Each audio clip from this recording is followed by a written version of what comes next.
I've got a Vizio TV that went out. I was actually watching it and just went blank, dead.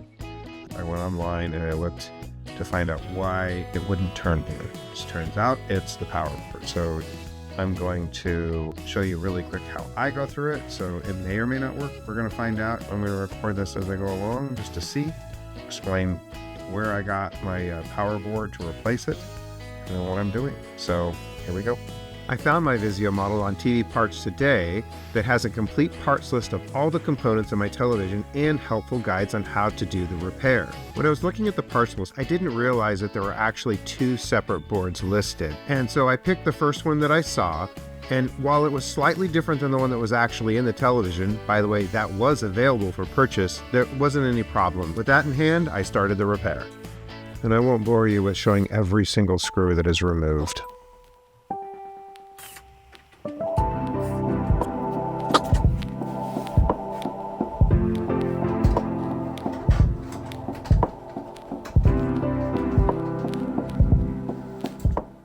This is the power board, as you can see.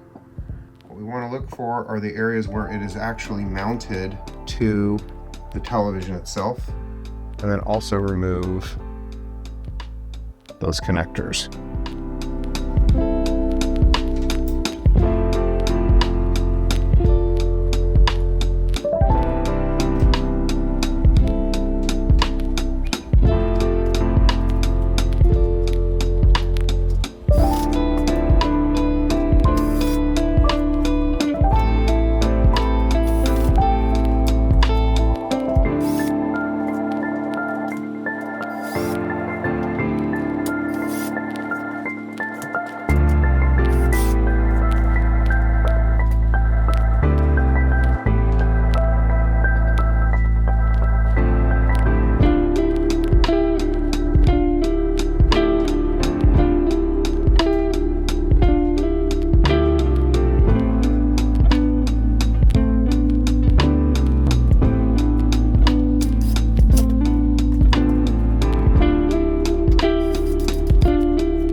My drill's pretty powerful, so I decided at this point to just use a screwdriver so that I didn't inadvertently damage the power board or the TV.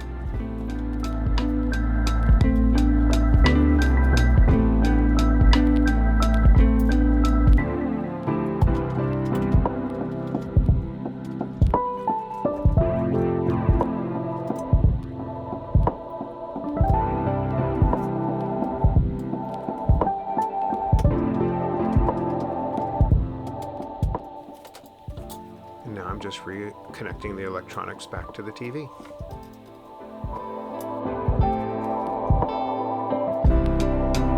And now everything's pretty much done, so we're just putting the back of the TV on. I had to get some help just to make sure that I didn't break anything or pull any wires. So my son was helpful. Should basically just snap in. Cool. Just have to remember that big ones and the little ones. Little ones going there, big ones going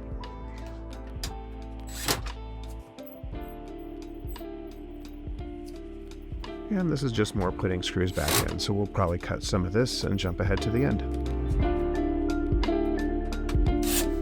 So it looks like we're all good to go. Now I just have to bring it into the other room and hope that we're good to go. To hit the power button. Let's see if this turns on. So this is the reason I'm hitting the manual power button is because I did have that cord that was in there that was attached to this, and there it goes, we have power, and the TV is now working and we now have power. So I could have went and bought a $300 television or more to replace this one. See, this one's a lot of money. It works. Now I just have to hook the signals up. I connected my Fire TV stick and it looked great. I was really happy with this, saved a ton of money, and I now have a working TV without having to buy a new one.